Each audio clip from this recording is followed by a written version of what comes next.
क्या होगा अगर लूसीफर, डार्कसाइड और थॉर के बीच में फाइट हो जाए तो कौन जीतेगा, और इन तीनों में से सबसे पावरफुल कैरेक्टर कौन है? डीसी का most powerful super villain dark side, Asgard का गॉड ऑफ थंडर थॉर, या king of hello Lucifer morning star? तो ये वीडियो बहुत ही इंटरेस्टिंग होने वाली है, इसे बिल्कुल भी स्किप मत करना और एंड तक जरूर देखना ताकि तुम कुछ भी मिस ना करो। तो लूसीफर, डार्कसाइड और थॉर तीनों अपनी सुपर पावरफुल और सुपर डिस्ट्रक्टिव स्ट्रेंथ की वजह से मोस्ट पावरफुल कैरेक्टर्स में से एक है, और बहुत ही कम ऐसे कैरेक्टर्स हैं जो एक्चुअली उन्हें हरा पाए हैं। तो सबसे पहले बात करते हैं लूसीफर वर्सेस डार्कसाइड की और जानने की कोशिश करते हैं कि इन दोनों में से ज्यादा पावरफुल कौन है। बात करें लूसीफर की, लूसीफर का पूरा नाम लूसीफर मॉर्निंग स्टार है, जो कि गॉड की फर्स्ट और ग्रेटेस्ट क्रिएशन है, इसलिए वो मोस्ट पावरफुल एंजल है और गॉड ने उसे ऑलमोस्ट परफेक्ट बनाया था। लूसीफर स्टार्टिंग में एक एंजल ही था, इसलिए वो स्टार्टिंग में हेवन में ही रहता था, पर बाद में उसे गॉड ने वहां से निकाल दिया और हेल का रूलर बन गया, जिसके बाद वो बना किंग ऑफ हेल, और यहीं से उसको उसके सैटर्न और डेविल जैसे नाम मिले। लूसीफर गॉड की फर्स्ट क्रिएशन था, इसलिए वो मोस्ट पावरफुल एंजल है और उसके पास बहुत सारी गॉडली पावर्स थी, पर बाद में चीजें चेंज हुई और उसे हेवन से निकालकर हेल भेज दिया गया और वो बन गया king of hell, demon lord, devil. बात करें कुछ बेसिक पावर्स की, तो लूसीफर के पास godly strength, speed, stamina, durability और फ्लाई जैसी पावर्स हैं। और हाँ, गॉडली स्ट्रेंथ को तुम सुपरह्यूमन स्ट्रेंथ से कंपेयर मत करना, क्योंकि इन दोनों में बहुत ज्यादा फर्क है और बहुत ज्यादा डिफरेंस भी। लूसीफर के पास इमेंसिव स्ट्रेंथ है और अगर वो चाहे और अपनी फुल स्ट्रेंथ का यूज करे तो वो एक ही ब्लो में पूरे के पूरे यूनिवर्स तक को डिस्ट्रॉय कर सकता है, और बहुत ही कम ऐसे कैरेक्टर्स हैं जो एक्चुअली उसकी पावर्स को मैच कर सकते हैं। लूसीफर के पास गॉडली स्पीड है और वो किसी भी सर्वाइविंग बीइंग से ज्यादा फास्ट है, जो कि लाइट की स्पीड से भी ज्यादा तेज मूव कर सकता है और with in a blink of I hello या हेवन में जा सकता है। लूसीफर बहुत ही ज्यादा ड्यूरेबल है और उस पर अर्थ या किसी भी और दूसरे प्लेनेट की वेपन्स का कोई भी असर नहीं होता, और उसको मारना या हार्म करना सिर्फ हेल या हेवन की वेपन से ही पॉसिबल है। लूसीफर के पास सुपर हीलिंग और रीजनरेशन की भी पावर्स है, साथ ही उसके पास कॉस्मिक अवेयरनेस भी है, जिससे मल्टीवर्स या उसके यूनिवर्स में क्या चल रहा है उसे सब कुछ पता होता है। लूसीफर एंटमैन की तरह अपने शेप और साइज को छोटा बड़ा कर सकता है, हेल फायर को मैनिपुलेट कर सकता है, डायमेंशंस के बीच में इजीली ट्रैवल कर सकता है और मरे हुए लोगों को दोबारा से जिंदा भी कर सकता है। लूसीफर जीनस लेवल इंटेलिजेंट है, जो कि एंजल्स और डीमन से कम्युनिकेट कर सकता है और टाइम को भी फ्रीज कर सकता है। और जब लूसीफर अपनी डीमन वाली फॉर्म में जाता है तो उसकी पावर्स और भी कई गुना बढ़ जाती हैं, क्योंकि वो उसकी ट्रू फॉर्म है, जिससे वो लोगों के डीपेस्ट और डार्केस्ट डिजायर्स का पता लगा सकता है और उन्हें कुछ हद तक इल्यूजन्स भी दिखा सकता है। वैसे तो लूसीफर के पास और भी बहुत सारी पावर्स और वेपन्स है, लेकिन हम उन सभी के बारे में बात नहीं करेंगे, क्योंकि इससे वीडियो बहुत ज्यादा लंबी बन जाएगी और उसे कोई नहीं देखेगा, इसलिए फिलहाल के लिए इतनी बहुत है। तो ये थी लूसीफर की पावर्स, और लूसीफर की पावर्स को अच्छे से जान लेने के बाद अब बात करते हैं डार्कसाइड की और जानने की कोशिश करते हैं कि आखिर डार्कसाइड कितना पावरफुल है। बात करें डार्कसाइड की, तो डार्कसाइड डीसी का मेन विलन है, वो भी पिछले कई सालों से, जो कि अर्थ को कॉन्कर करना चाहता है क्योंकि अर्थ पर एंटी मैटर है। बात करें पावर्स की, तो डार्कसाइड के पास सुपरमैन स्ट्रेंथ, स्टैमिना, ड्यूरेबिलिटी और इमॉर्टैलिटी ऐसी पावर्स हैं, मतलब वो फाइट के दौरान तो मर सकता है पर एजिंग के थ्रू बूढ़ा होकर कभी नहीं मर सकता। इसके अलावा डार्कसाइड जीनियस लेवल इंटेलिजेंट और क्लोज फाइट का मास्टर है, जो कि अपने आसपास की चीजों को बगैर हाथ लगाए मूव कर सकता है और मैटर और एनर्जी को कुछ हद तक मैनिपुलेट भी कर सकता है। डार्कसाइड की सबसे डेंजरस और सबसे पावरफुल वेपन है उसकी आंखों से निकलने वाली ओमेगा बीम्स, जो कि किसी के भी थ्रू जाकर उसे मार सकती हैं, सुपरमैन और बैटमैन को छोड़कर। पर डार्कसाइड के पास ज्यादा फाइटिंग एक्सपीरियंस नहीं है, वैसे उसने लड़ाइयां तो बहुत लड़ी हैं, पर ज्यादातर टाइम वो सिर्फ स्ट्रेटजीज अपनाता है और किसी और को फाइट करने के लिए भेज देता है, और कभी किसी सिनेरियो में अगर उसे फाइट करने के लिए जाना भी पड़े तो वो सिर्फ मेन कैरेक्टर्स के साथ ही फाइट लेता है। बाकी आप डार्कसाइड की पावर, स्ट्रेंथ और टेरर का आइडिया इसी बात से लगा सकते हो कि गॉड्स, एटलांटियंस और ह्यूमन को इकट्ठा होना पड़ा था, तब जाकर वो बहुत ही मुश्किल से डार्कसाइड को हरा पाए थे,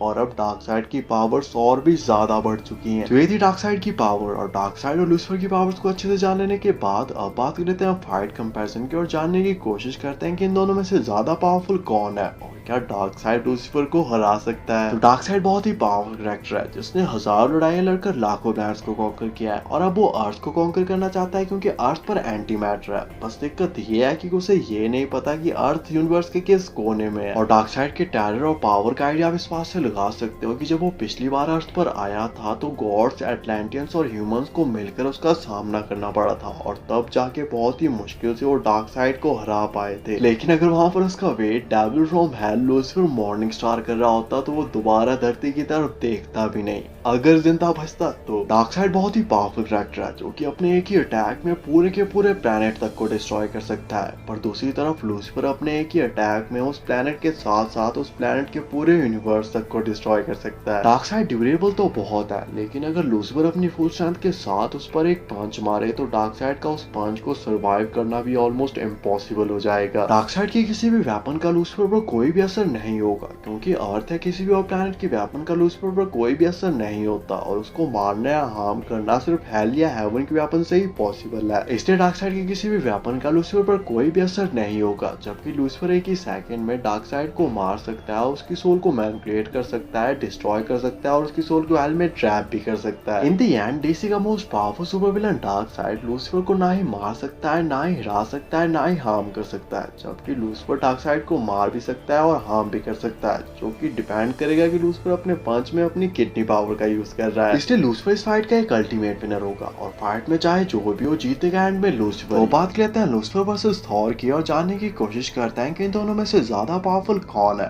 बात करें थॉर की तो गॉड ऑफ थंडर थॉर एक एस्गार्डियन गॉड है जो कि ओडिन का बेटा है और पूरे नॉर्थ का प्रोटेक्टर है। क्योंकि थॉर एक गॉड है इसलिए उसके पास सभी गॉडली सुपर पावर्स है। बात करें कुछ बेसिक पावर्स की, थॉर के पास godly strength, speed, stamina, durability और सुपर हीलिंग जैसी पावर्स है, पर वो अपने किसी भी पार्ट को रीजनरेट नहीं कर सकता। थॉर एक गॉड है इसलिए उसकी एज बहुत स्लोली बढ़ती है, इसलिए वो पिछले हजारों सालों से जिंदा है और अगले हजारों सालों तक जिंदा रहेगा और एज के साथ उसकी पावर्स और भी बढ़ रही हैं। थॉर गॉड ऑफ थंडर है इसलिए उसके पास थंडर से रिलेटेड पावर्स है, जिसमें वो वेदर को कंट्रोल कर सकता है और बहुत ही पावरफुल लाइटनिंग अटैक्स भी कर सकता है। थॉर के पास म्योनी और स्टॉर्म ब्रेकर जैसी गॉडली वेपन्स भी हैं, जिससे वो प्लैनेट्स को सेकंड्स में ही डिस्ट्रॉय कर सकता है और इमॉर्टल बीइंग्स को भी किल कर सकता है। थॉर इतना ज्यादा ड्यूरेबल है कि बड़े से बड़ा एनर्जी ब्लास्ट और अटैक भी उसका कुछ नहीं बिगाड़ सकता और वो न्यूट्रॉन स्टार की कॉन्सेंट्रेट एनर्जी बीम्स को भी सर्वाइव कर चुका है और पावर्स के मामले में 6 इन्फिनिटी स्टोन्स की पावर्स को ब्रेक करके थैनोस का सीना चीर चुका है। ये थी थॉर की पावर्स और थॉर और लूसीफर की पावर्स को अच्छे से जान लेने के बाद अब बात कर लेते हैं फाइट कंपैरिजन की और जानने की कोशिश करते हैं कि इन दोनों में से ज्यादा पावरफुल कौन है और क्या थॉर लूसीफर को हरा सकता है। तो थॉर बहुत ही पावरफुल कैरेक्टर है जिसने हजारों लड़ाइयां लड़ी और उन्हें जीता भी है, जबकि लूसीफर गॉड की फर्स्ट क्रिएशन है इसलिए ऑलमोस्ट गॉड के बराबर ही पावरफुल है। और लूसीफर फाइट में सिर्फ एक बार हारा था जब सभी एंजल्स ने मिलकर उसके अगेंस्ट फाइट की थी और गॉड ने उसे हेवन से निकालकर हेल भेज दिया था। लूसीफर और थॉर दोनों के पास इमेंसिव गॉडली स्ट्रेंथ है और वो एक ही अटैक में पूरे के पूरे प्लैनेट्स तक को डिस्ट्रॉय कर सकते हैं, पर पावर्स के मामले में लूसीफर थॉर से ज्यादा पावरफुल है और वो एक ही अटैक में प्लैनेट के साथ साथ पूरे के पूरे यूनिवर्स तक को डिस्ट्रॉय कर सकता है। लूसीफर एक डेविल है जो कि पहले एक एंजल था और वो यूनिवर्स की क्रिएशन से पहले से एग्जिस्टेंस में है और यूनिवर्स के डिस्ट्रॉय हो जाने के बाद भी एग्जिस्टेंस में रहेगा। तो उसी तरफ थॉर की एज बहुत ज्यादा है और वो पिछले हजारों सालों से जिंदा है और अगले हजारों सालों तक भी जिंदा रहेगा, पर वो इमॉर्टल नहीं है और एक टाइम के बाद वो भी मरेगा जिस तरह से ओडिन मरे थे। लूसीफर और थॉर दोनों के पास भी सुपर हीलिंग की पावर्स हैं, पर लूसीफर के पास सुपर हीलिंग के साथ साथ रीजनरेशन की भी पावर्स है, जिसकी वजह से वो अपने किसी भी बॉडी पार्ट को दोबारा से रीजनरेट कर सकता है, जबकि थॉर ऐसा नहीं कर सकता। थॉर अपनी फुल स्ट्रेंथ और लाइटनिंग के साथ लूसीफर पर अटैक करेगा, पर लूसीफर थॉर से ज्यादा स्ट्रॉन्ग है और थॉर की लाइटनिंग का भी लूसीफर पर ज्यादा कुछ असर नहीं होगा। थॉर के पास उसका लास्ट ऑप्शन होगा उसका स्टॉर्म ब्रेकर, जो कि इमॉर्टल बीइंग्स को भी किल कर सकता है, पर उसका भी लूसीफर पर कोई भी असर नहीं होगा क्योंकि अर्थ या किसी भी और प्लैनेट की वेपन्स का लूसीफर पर कोई भी असर नहीं होता और उसको मारना या हार्म करना सिर्फ हेल या हेवन की वेपन से ही पॉसिबल है, जो कि थॉर के पास नहीं है। थॉर बहुत ही ज्यादा स्ट्रॉन्ग है, पर जैसा कि हम एंड गेम में देख चुके हैं थैनोस भी बिना किसी इन्फिनिटी स्टोन के थॉर को हरा चुका है, जबकि लूसीफर थैनोस से कई गुना ज्यादा पावरफुल है। इन द एंड थॉर ना ही लूसीफर को मार सकता है ना ही उसे हरा सकता है, जबकि लूसीफर थॉर को मार भी सकता है और हरा भी सकता है। इसलिए इन द फ्यूचर अगर कभी फाइट होती है तो लूसीफर इस फाइट को जीत कर इस फाइट का एक अल्टीमेट विनर होगा और फाइट में चाहे जो भी हो इन द एंड जीतेगा लूसीफर ही। बाकी आपके हिसाब से इस फाइट की और क्या पॉसिबिलिटीज हो सकती हैं और मार्वल या डीसी का ऐसा कौन सा कैरेक्टर है जो लूसीफर को हरा सकता है, कमेंट करके जरूर बताना।